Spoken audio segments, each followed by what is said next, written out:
Can you believe it? It's finally time for a new scratch tutorial video right here on DJ TLM TV. Let's go.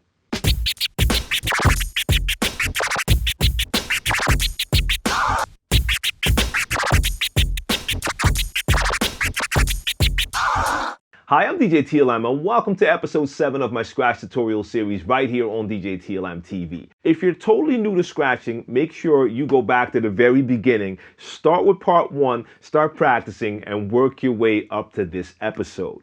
Now, the scratch you just heard me perform is one of those scratches that a lot of people ask me questions about, and in this video I'm going to break it down for you. Now, to do that correctly, I'm going to divide this into 2 separate techniques, and the first one is the chirp scratch. Now, the second technique I want to talk about, I will personally not call a scribble scratch, but for all intent and purposes in the title, I call it the scribble because I have no idea what else to call it. It sounds exactly the same, but the way I explain it, it is different if you compare it to the scribble. Now, when we get to that part of the video, I'll also show you the normal explanation for the scribble scratch, and you can decide which one you want to use. For this video, I'm using a standalone player, but this scratch technique will work on any device. So you can use turntables, controllers, or a player just like this one. Now, if you're looking for beats and sounds to use for your scratch purposes, check out my SoundCloud page, DJ TLM on SoundCloud. I'll leave a link in the description as well. And you can download my beats and scratch sounds for free right there to help you get on your way. So let's start off with the chirp. Now, when it comes to the platter movement, a chirp is nothing more than a baby scratch.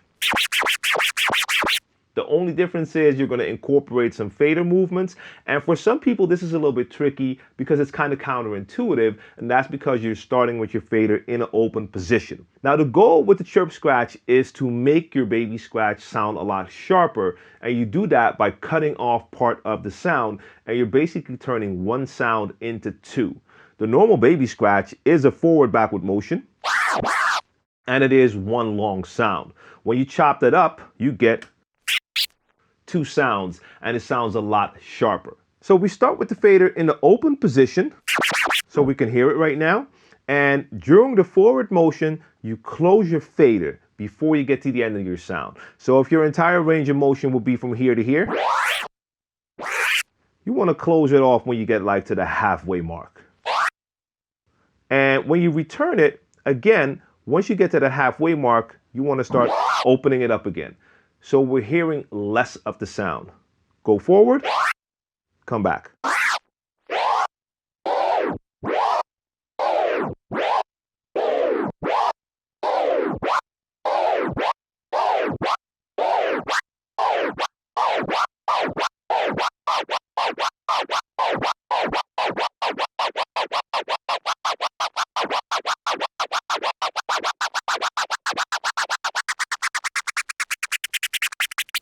So again, as always, make sure you start slow. And I know the slow one does not sound like the end result, but you have to get used to the motion first.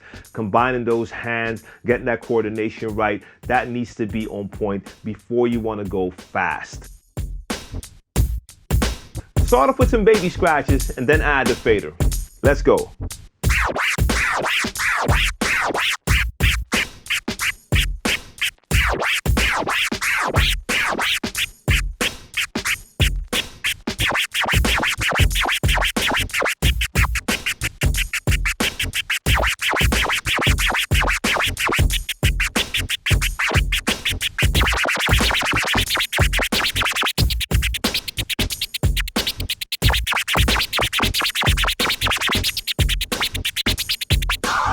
So now we get to the second technique, and again, I would not call this a scribble, but it sounds the same. So let's just start with the scribble explanation first. Now, to perform a scribble, you basically just hold your hand on a platter, the entire hand, a couple of fingers, whatever works for you, and you're going to try to vibrate those fingers to get a really fast, short back and forth movement.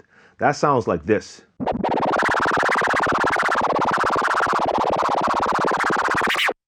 Now, when you only hear short bursts of that, short portions, it sounds the exact same as. So like I said, for all intent and purpose, you can say this is the scribble scratch, but the way I explain it is a little bit different, but it might actually be easier to get into that scribble this way compared to learning how to do that very fast vibrating motion and trying to combine that with your chirp scratch. But you can try both techniques. So the way I explain it is basically that you're doing a combination of faster and slower baby scratches. So I'm going to do this now in one pattern, but you can apply all sorts of patterns, but let's just stick to this one pattern first.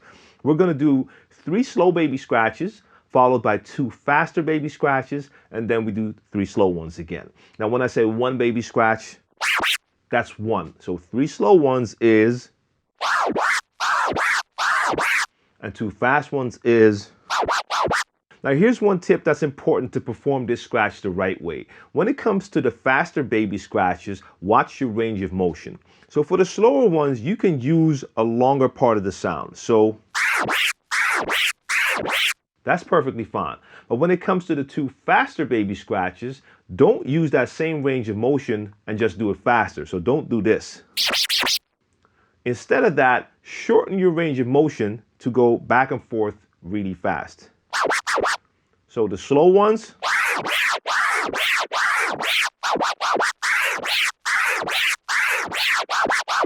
that way it doesn't take me any effort to perform that faster baby scratch. All right, let's get into it. 3 slow ones, 2 faster ones, repeat that over and over.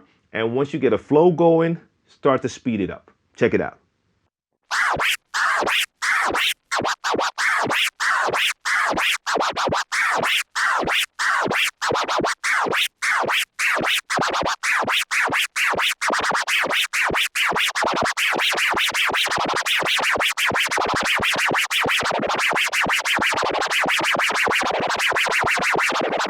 So as you can tell, the 2 faster baby scratches actually start to sound the same as that scribble. But you're still doing a baby scratch. It's 1 2 1 2, just really fast. Combined with the slower baby scratches, you do get that effect. Now we have to incorporate the fader again to turn those slow baby scratches into chirp scratches. So you're doing your same motion back and forth, but now you're going to add that fader movement again. Start in the open position, you go forward, close it, bring it back, open it, that's 1, 2, 3, 2 fast baby scratches, and then we go again.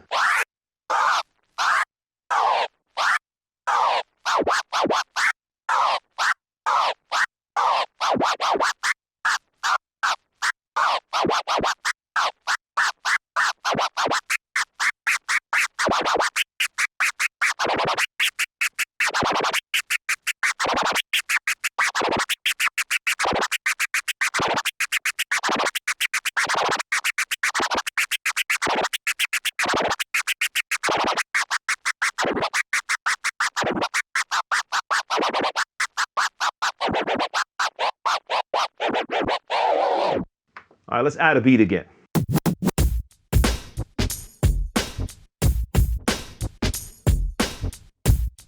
Let's start without the fader.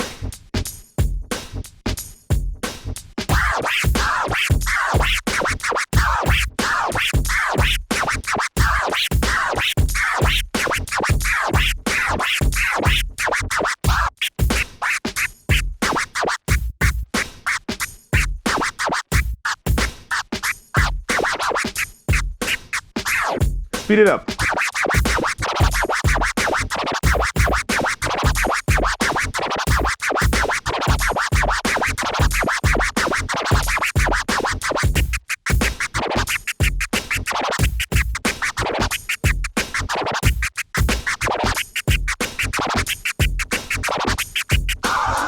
So there you have it. That's the technique I'm performing. And in my explanation, you're basically just doing baby scratches and you're adding fader movement to make chirps. You combine faster and slower baby scratches, and the fast ones give you that scribble sound, but I'm not focusing on vibrating my hand like the normal scribble. So if you prefer to learn that scribble technique by focusing on that actual vibration by practicing this, personally, I just find it more difficult to combine it that way if I'm doing chirps and I'm thinking about doing that vibrating move. So for me, the fast baby scratch is just the easier way to achieve that same goal of getting that instead of, but it does have the same sound.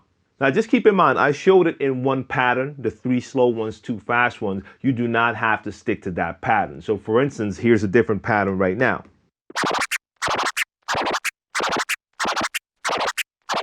Or all doing the same thing. I'm doing 2 fast ones first now, so I start with the, and then I do 1 slow one. And in the first one, I just kept the fader closed, so I had it open, I did my 2 fast ones, then I did my forward motion, and closed it and kept it closed, brought it back and did it again. And when you speed that up, that sounds like this.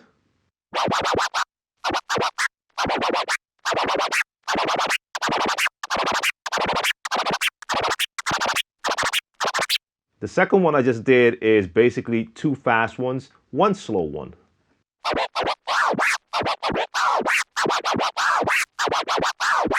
When you add the fader, you get this.